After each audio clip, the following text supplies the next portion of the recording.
After helping me with my cape and hat, Laurence walks me to the door. I linger in the hallway, reluctant to leave, even more so as he steps closer to me, drawing me to him like a moth to a flame. We'll find the imposter. Together.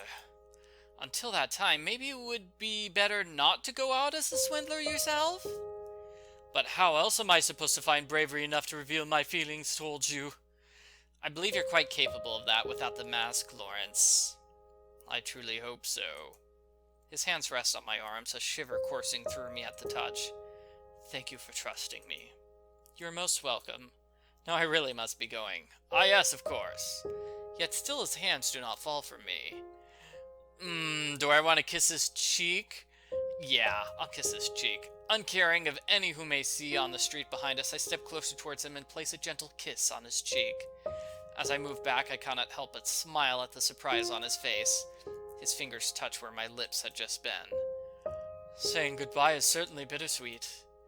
I give a light chuckle, quickly turning away before his gaze hypnotizes me further. By the time I'm nearing my house, darkness has settled all over the town. Oil lamps glow, illuminating the few figures like myself who hurry back to the comfort of home. I'm thankful to find it warm inside, the chill from the evening settling on me like a dew. Johnson's the first to greet me, ready to take my cape and hat. Good evening, Miss Bennet. Good evening, Johnson. Is Arabella here? Indeed she is. He gestures to the drawing room. Thank you, Johnson. The older man gives as much of a bow as he can manage, though I fear I may hear his bones creak with the effort. As he shuffles away, I move to the drawing room. Arabella, I hope... Why do you fumble so, Ernest? It's only me. But you do not realize that it is precisely the fact that it is you that I stumble over my words, especially now when I wish to ask if you will. Yes? Arabella, may I have your hand in... Oh, Catherine! I suddenly find myself stumbling into the intimate scene of Ernest and Arabella holding hands, and obviously something important about to be said. Oh no, I interrupted the marriage proposal! Oh, I'm a terrible best friend! I did not realize you'd returned. I cannot move from the doorway, my eyes wide. I apologize most profusely. I did not mean to intrude on... Well... I clear my throat and glance into the hallway, realizing there's no subtle way to extricate myself from the situation. I should see Johnson!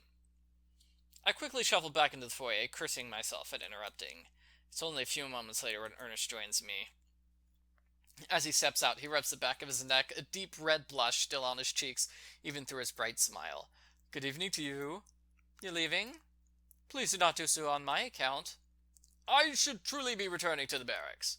He gives a quick bow, grabs his cape and hat, and dashes from the foyer so fast I don't have the chance to protest. When the door closes, I move back into the drawing room to find Arabella. Arabella stands by the fire, staring into the crackling flames, barely seeming to notice my entry. Arabella, oh my gosh. Do you want to talk about what just happened, Arabella? Or what would have happened had I not entered? Her face lights into a smile that makes her eyes sparkle. Oh, it does not matter. None of that matters. I believe he was about to propose. So I could see as I thoughtlessly blundered into the room. Oh, Catherine, do you understand what this means?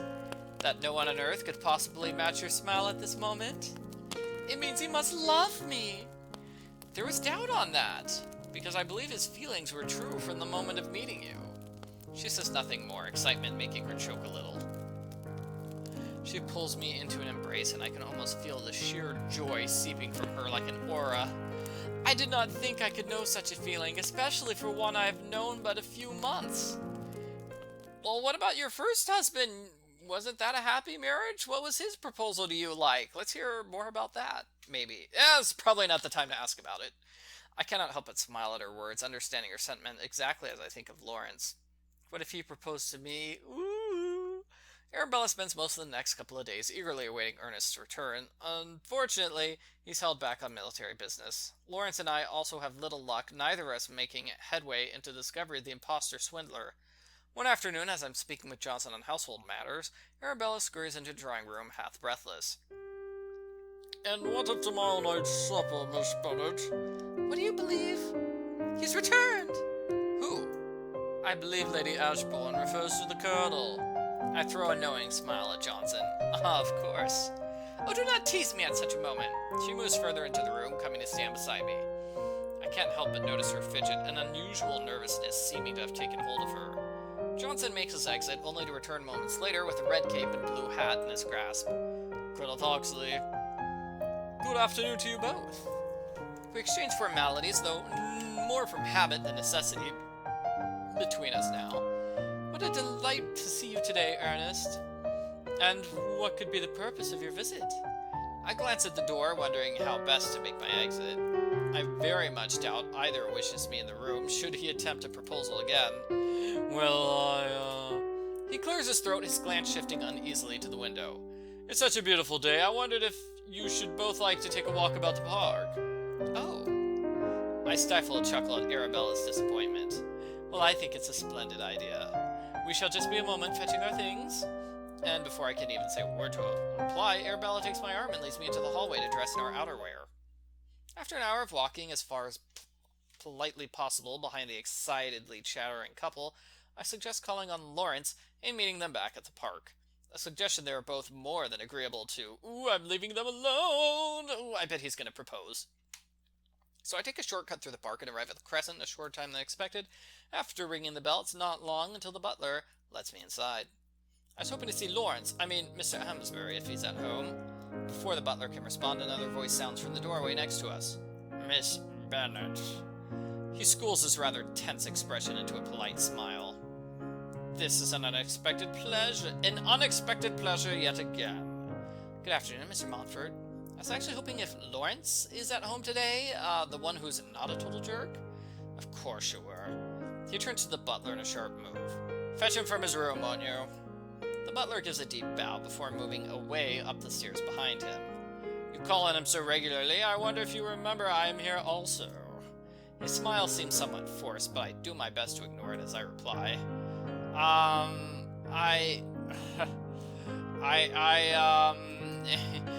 You almost sound as though you wish for my company yourself, Mr. Montfort. I give a laugh, hoping to ease the uncomfortable, heavy tension surrounding us. Far from it, Miss Bennet, I assure you. My cheer quickly fades at his cutting reply, even if it's delivered with a refined smile.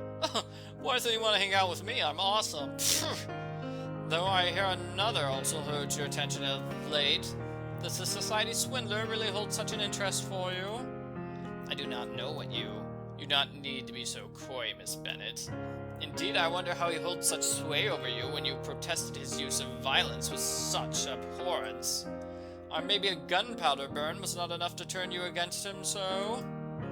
I frown, uncomfortable and annoyed with this line of conversation. See, I think he's the guy who pretended to be the swindler and shot someone. He was just trying to scare me away from Laurence. Well, you're not going to ruin my relationship with him like that. Oh, sorry for keeping you waiting, Catherine.